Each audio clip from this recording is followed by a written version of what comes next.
Hi friends, ನಾನು ನಿಮ್ಮ ಪುನೀತ. ಹೇಗಿದ್ದೀರಾ ಎಲ್ರು? ಐ ಹೋಪ್ ಚೆನ್ನಾಗಿದ್ದೀರಾ ಅನ್ಕೊಂಡಿದ್ದೀನಿ. ಎಸ್, 2026 ಜನವರಿ ಫಸ್ಟ್ ಮಂತನಲ್ಲೇ ನಾವು ಟ್ರಿಪ್ ಹೋಗ್ತಾ ಇದ್ವಿ. ಯಾರು ಕರ್ಕೊಂಡು ಹೋದ್ರು, ಎಲ್ಲಿ ಕರ್ಕೊಂಡು ಹೋದ್ರು, ಯಾರ ಜೊತೆ ಹೋದ್ವಿ, ನಮ್ಮ ಜೊತೆ ಯಾರೆಲ್ಲ ಬಂದಿದ್ರು ಎಲ್ಲಾನು ಎಕ್ಸ್ಪ್ಲೇನ್ ಮಾಡೋಕ್ಕೆ ಅಂತಾನೆ ನಿಮ್ಮ ಮುಂದೆ ಬಂದಿದ್ದೀನಿ. ಇವಾಗ ಬಸ್ಗೆ ಪೂಜೆ ನಡೀತಾ ಇದೆ. ಬಸ್ ಪೂಜೆ ಆದ ತಕ್ಷಣ ನಾವೆಲ್ಲ ಒಬ್ರೊಬ್ರೆ ಹಾಯ್ ಮಾಡ್ಕೊಂಡು ಒಬ್ರಿಗೊಬ್ರು ವಿಶೇಷ ಮಾಡಿಕೊಂಡು ಹಾಗೆ ನಮ್ಮ ಸೀಟ್ಗಳನ್ನ ಹೊಡ್ಕೊಂಡು ಕೊನೆಗೆ ಸಿಕ್ಕಿದ ಸೀಟಲ್ಲಿ ಅಡ್ಜಸ್ಟ್ ಮಾಡಿಕೊಂಡು ನಮ್ಮ ಫ್ರೆಂಡ್ನ ಅಲ್ಲಿ ಕರ್ಕೊಂಡು ಅಲ್ಲಿಂದ ಇಲ್ಲಿ ಕರ್ಕೊಂಡು ಹಿಂಗೆ ಒಂದು ಬಸ್ಸಿಂದ ಒಂದು ಬಸ್ಗೆ ಅಂದರೆ 3 ಬಸ್ ಇತ್ತು. ಹಿಂಗೆ ಲಗೇಜ್ನ ಆ ಕಡೆಯಿಂದ ಈ ಕಡೆಗೆ ಶಿಫ್ಟ್ ಮಾಡಿಕೊಂಡು ಕೊನೆಗೂ ಒಂದು ಸೀಟಲ್ಲಿ ಕೂತು ನಾವು ನಮ್ಮ ಪ್ರಯಾಣನ ಶುರು ಮಾಡಿದ್ದೀವಿ. ಇವರು ನಮ್ಮ ಸರ್, ಅಂದರೆ ನಮ್ಮ ಕಂಪ್ನಿಯಿಂದ ನಾವೆಲ್ಲರೂ ಟ್ರಿಪ್ ಹೋಗಿದ್ವಿ. ನಮ್ಮ ಸರ್ಸು, ಅವರು ಫ್ಯಾಮಿಲಿ, ನಾವು ನಮ್ಮ ಫ್ಯಾಮಿಲಿ ನಾವೆಲ್ಲರೂ ಜೊತೆಗೆ ಸೇರಿ ಟ್ರಿಪ್ ವರ್ಷ ಕಂಪ್ನಿಯಿಂದ ಟ್ರಿಪ್ ಹೋಗ್ತೀವಿ. ಸೊ ಈ ವರ್ಷನೂ ಹೋಗಿದ್ವಿ. ಎಲ್ಲಿಗೆ ಹೋಗ್ತಾ ಇದ್ವಿ ನೋಡೋಣ. ನಾವು ನೆಕ್ಸ್ಟ್ ಹೋಗ್ತಾ ವಿಡಿಯೋ ಎಂಡ್ ಆಗುವಾಗ ನಾನು ನಿಮಗೆ ಹೇಳ್ತೀನಿ. ಎಲ್ಲರೂ ಜೋಶಲ್ಲಿ ಡ್ಯಾನ್ಸ್ ಮಾಡಿದ್ದು ಸಿಕ್ಕಾಬಟ್ಟೆ ಜೋಶ್ ಇತ್ತು. ಫಸ್ಟ್ ಡೇ ಬೇರೆ ಅಲ್ವಾ, ಮಕ್ಕಳಂತೂ ಕುಣಿದು ಕುಪ್ಪಳಿಸ್ಬಿಟ್ರು. ತುಂಬಾನೇ ಖುಷಿಯಾಗಿದ್ರು ಎಲ್ರೂ. ಬಸ್ ಅಂತೂ ಇದು ಬಡ್ಡೀಸ್ ಹಾಲಿಡೇಸ್ದು ಬಸ್ಸು. ತುಂಬಾನೇ ಚೆನ್ನಾಗಿತ್ತು. ಬಟ್ ಅವ್ರ ಪ್ಯಾಕೇಜಲ್ಲಿ ನಾವು ಹೋಗಿಲ್ಲ. ಇದು ಅರೇಂಜ್ಮೆಂಟ್ ಎಲ್ಲ ನಮ್ಮ ಕಂಪ್ನಿಯವರೇ ಮಾಡಿದ್ದು. ಆದರೆ ಅವ್ರ ಬಸ್ನ ನಾವು ರೆಂಟ್ ಮಾಡ್ಕೊಂಡು ಹೋಗಿದ್ವಿ. ಬಸ್ ಎಲ್ಲ ತುಂಬಾ ಚೆನ್ನಾಗಿದೆ ಬಡ್ಡೀಸ್ ಹಾಲಿಡೇಸ್ದು. ಇಷ್ಟ ಆಯಿತು ನಮ್ಗೆಲ್ರಿಗೂ. ಇವರೆಲ್ಲ ನಮ್ಮ ಸರ್ಸು. ಇವ್ರ ಹೆಸರು ದಿನೇಶ್ ಸರ್ ಅಂತ, ಇವ್ರ ಹೆಸರು ಆದಿತ್ಯ ಅಂತ, ಇವ್ರ ಹೆಸರು ರವಿಶಂಕರ್ ಸರ್ ಅಂತ, ಅವ್ರ ವೈಫು ಹೇಮಾ. ನೋಡಿ ಇಲ್ಲಿ ಬಡ್ಡೀಸ್ ಅಂತ ಕಾಣಿಸ್ತಾ ಇದೆ ಬಸ್ಸಲ್ಲಿ. ಇವ್ರ ಹೆಸರು ಚಂದ್ರು ಸರ್, ಅವ್ರ ವೈಫು.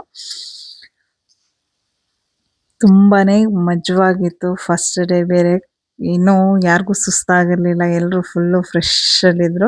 ಇವ್ರ ಹೆಸರು ಪುಟ್ಟರಾಜು ಅವರು ಮತ್ತೆ ಅವ್ರ ವೈಫು. ಇವರು ಭಾರತಿ ಮೇಡಮ್ ಮತ್ತೆ ಅವ್ರ ಮಕ್ಕಳು.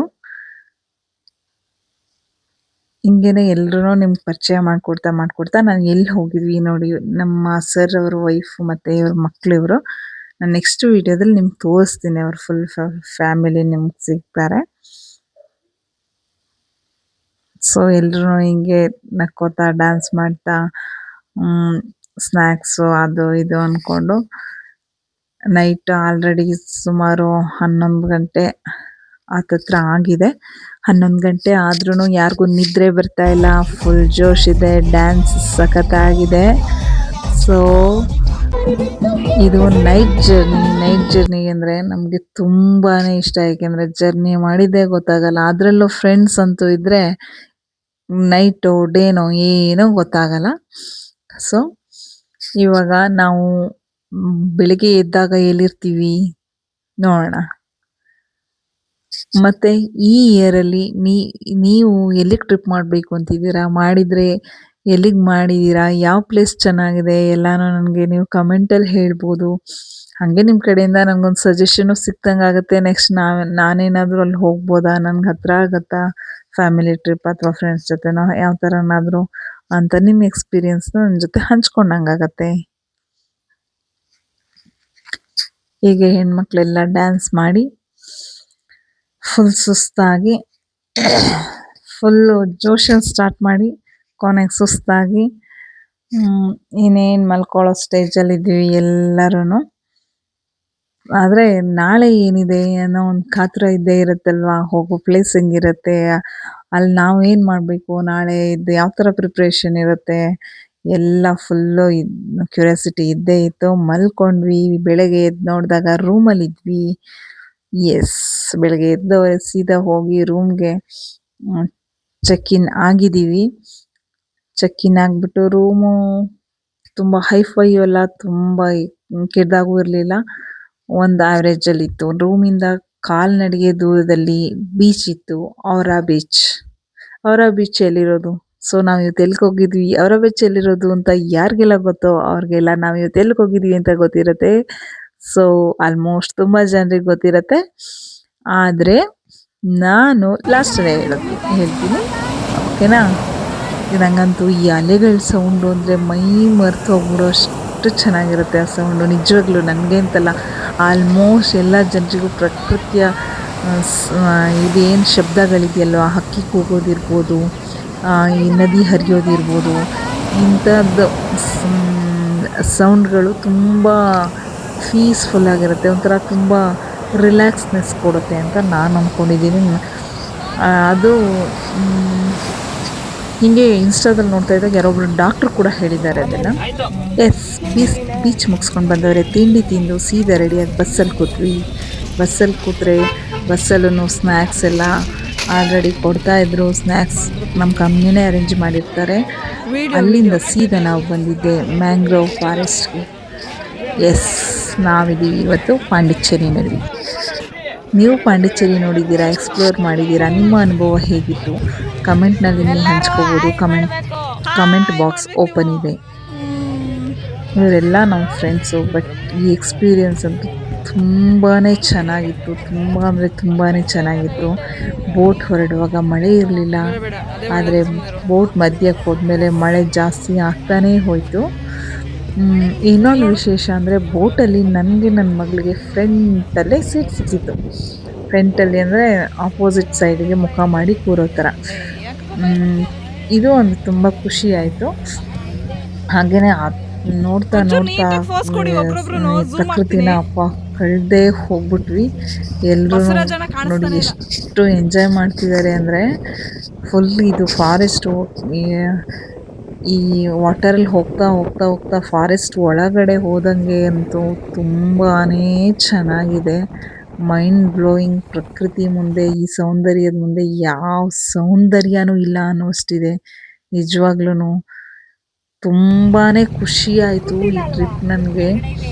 ಅಷ್ಟು ಮಳೆಯಲ್ಲೂ ನಮಗೆ ಯಪ್ಪ ಸಾಕಪ್ಪ ಹೋಗೋಣ ಅಂತ ಒಂದು ಕ್ಷಣನೂ ಅನಿಸಿದ್ದಿಲ್ಲ, ಅಷ್ಟು ಚೆನ್ನಾಗಿತ್ತು. ನಿಜವಾಗ್ಲೂ ನೀವೇನಾದರೂ ಪಾಂಡಿಚೇರಿಗೆ ಹೋದರೆ, ಪಾಂಡಿಚೇರಿಯಿಂದ ಒಂದು 60-70 ಕಿಲೋಮೀಟರ್ ಆಗ್ಬೋದು ಅನಿಸುತ್ತೆ ಈ ಮ್ಯಾಂಗ್ರೋವ್ ಫಾರೆಸ್ಟ್. ಇದನ್ನು ಮಿಸ್ ಮಾಡ್ಕೊಳ್ಳೋಕ್ಕೆ ಹೋಗಬೇಡಿ. ಹೋಗೋದಲ್ಲಿ ತನಕ ಹೋಗಿರ್ತೀರ, ಮಿಸ್ ಮಾಡ್ಕೊಂಡಂತೂ ಬರಬೇಡಿ. ಸಖತ್ ಸೂಪರ್ ಸೀನ್ಸ್ ನೋಡಿ. ಇದು ಇಷ್ಟೇ ಅಗಲದಲ್ಲಿದೆ. ಹೆಂಗಾದ್ರೂ ನಡುವಲ್ಲಿ ಕರ್ಕೊಂಡು ಹೋಗ್ತಾರೆ ನಮ್ಮನ್ನ ಅಂದರೆ ನಿಜವಾಗ್ಲೂ ತುಂಬಾ ಚೆನ್ನಾಗಿದೆ. ಏನೋ ಒಂಥರ ಸ್ವರ್ಗದ ಬಾಗ್ಲಂತೂ ನೋಡ್ತೀವೋ ಇಲ್ವೋ ಗೊತ್ತಿಲ್ಲ, ಇದ್ರೊಳಗೆ ಹೋಗುವಾಗ ಆ ಫೀಲ್ ಅಂತೂ ಖಂಡಿತ ಆಗುತ್ತೆ. ನಿಜವಾಗ್ಲೂ ಎಂಥ ಒಂದು ಎಕ್ಸ್ಟ್ರೀಮ್ ಫೀಲಿಂಗ್ ಅಂದರೆ ಇದು ಸಖತ್ತಾಗಿತ್ತು. ಅಷ್ಟು ಮಳೆಲೂ ಅಯ್ಯೋ ಯಾರು ಫೋನ್ ಹಿಡ್ಕೋತಾರೆ ಆ ಥರ ಇಲ್ಲ, ಅನಿಸ್ಲೇ ಇಲ್ಲ ನನಗಂತೂ. ಫೋನ್ ಇಟ್ಕೊಂಡು ವಿಡಿಯೋ ಮಾಡಿದ್ದೇನೋ, ಕೂಗಾಡಿದ್ದೇನೋ, ಕಿರ್ಚಾಡಿದ್ದೇನೋ. ನಿಜವಾಗ್ಲೂ ಮಳೆ ಅಂತೂ ನಿಜವಾಗ್ಲೂ ಪಾಂಡಿಚೇರಿಲಿ ನಾವು ಇದ್ದಷ್ಟು ದಿನ 2-3 ದಿನನೂ ಮಳೆನೇ ಇತ್ತು. ಬಟ್ ನಾವು ಫಸ್ಟ್ ಪ್ಲೇಸೇನೆ ನಮ್ಮದು ಔರಾ ಬೀಚ್ ಆದಮೇಲೆ ಮ್ಯಾಂಗ್ರೋವ್ ಫಾರೆಸ್ಟ್ ಇತ್ತು. ಏನಕ್ಕೂ ಯಾವಾಗ್ಲೂ ಬೇಜಾರೇನೇ ಅನಿಸ್ಲಿಲ್ಲ. ಎಷ್ಟು ಮಳೆ ಇದ್ರೂ ಒದ್ದೆ ಆಗ್ತಾನೇ ಇದ್ವಿ. ಬಟ್ ಏನು ನೋಡಬೇಕೋ ನೋಡ್ತಾನೆ ಇದ್ವಿ, ಏನು ಖುಷಿ ಪಡಬೇಕೋ ಖುಷಿ ಪಡ್ತಾನೇ ಇದ್ವಿ. ತುಂಬ ಖುಷಿ ಆಯಿತು ಇದ್ರೊಳಗಡೆ ಹೋಗಿದ್ದು. ಅದೇನ ಹೇಳ್ದಂಗೆ ಸ್ವರ್ಗದ ಬಾಗ್ಲಂತೂ ನೋಡ್ತೀವೋ ಇಲ್ವೋ ಗೊತ್ತಿಲ್ಲ, ಇದೇ ಒಂಥರ ಸ್ವರ್ಗದ ಬಾಗಿಲು ಥರ ಇತ್ತು. ಪ್ರಕೃತಿ ಸೌಂದರ್ಯ ಅಂದರೆ ಸೌಂದರ್ಯನೇ ಸೌಂದರ್ಯ, ಇದ್ರ ಮುಂದೆ ಇನ್ಯಾವುದೂ ಇಲ್ಲ. ಅಷ್ಟೊಂದು ಚೆನ್ನಾಗಿತ್ತು ನಿಜವಾಗಿಯೂ. ಕೊಡಗಲ್ಲಿ ಹುಟ್ಟಿರೋ ನನಗೆ ಪ್ರಕೃತಿ ಹೊಸದಾಗಿ ಕಾಣಿಸಿದೆ ಇಲ್ಲಿ. ನಿಜವಾಗ್ಲೂ ಪ್ರಕೃತಿ ನಡುವೆನೇ ಹುಟ್ಟಿ ಬೆಳೆದಿರೋ ನನಗೆ ಸೊ ಇದು ಒಂಥರ ಹೊಸ ಎಕ್ಸ್ಪೀರಿಯನ್ಸ್ ಅಂತಲೇ ಹೇಳ್ಬೋದು. ಈ ಭೂಮಿ ಮೇಲಿನ ಸ್ವರ್ಗನ ಯಾರು ಮಿಸ್ ಮಾಡ್ಕೋಬೇಡಿ. ಪಾಂಡಿಚೇರಿಗೆ ಹೋದರೆ ತುಂಬ ಚೆನ್ನಾಗಿದೆ ಪ್ಲೇಸು. ಹೊರಗಡೆ ಡೆವಲಪ್ಮೆಂಟ್ ಸ್ಟೇಜಲ್ಲಿದ್ದರು ಪಾರ್ಕಿಂಗ್ ಪ್ಲೇಸಲ್ಲಿ, ಬಟ್ ಒಳಗಡೆ ತುಂಬ ಚೆನ್ನಾಗಿದೆ. ಮಳೆ ಇದ್ದರೆ ಟಿಕೆಟ್ ಕೊಡಲ್ಲ ಅಂತಾರೆ. ಸೊ ಆದಷ್ಟು ಮಳೆ ಇಲ್ಲದೆ ಇರೋ ಟೈಮ್ ನೋಡ್ಕೊಂಡು ಹೋಗಿ ಎಂಜಾಯ್ ಮಾಡಿ ಅಂತ ಹೇಳ್ತಾ, ಈ ಪ್ರಕೃತಿಯ ಮಡಿಲಿಂದ ಆಚೆ ಬರ್ತಾ ನಿಮ್ಗೆ ಹೇಳೋದೇನೆಂದರೆ, ತುಂಬ ಚೆನ್ನಾಗಿರೋ ಈ ಪ್ಲೇಸ್ನ ಯಾರು ಮಿಸ್ ಮಾಡ್ಕೋಬೇಡಿ. ಹಾಗೆ ನಮ್ಮ ಚಾನಲ್ನ ನೋಡ್ತಾ ಇರೋ ನೀವೆಲ್ಲರೂ ಸಬ್ಸ್ಕ್ರೈಬ್ ಮಾಡಿ, ಲೈಕ್ ಮಾಡಿ, ಶೇರ್ ಮಾಡಿ ಅಂತ ಹೇಳ್ಕೊತಾ ನನ್ನ ಮಾತು ಮುಗಿಸ್ತಾ ಇದ್ದೀನಿ. ಬಾಯ್ ಬಾಯ್.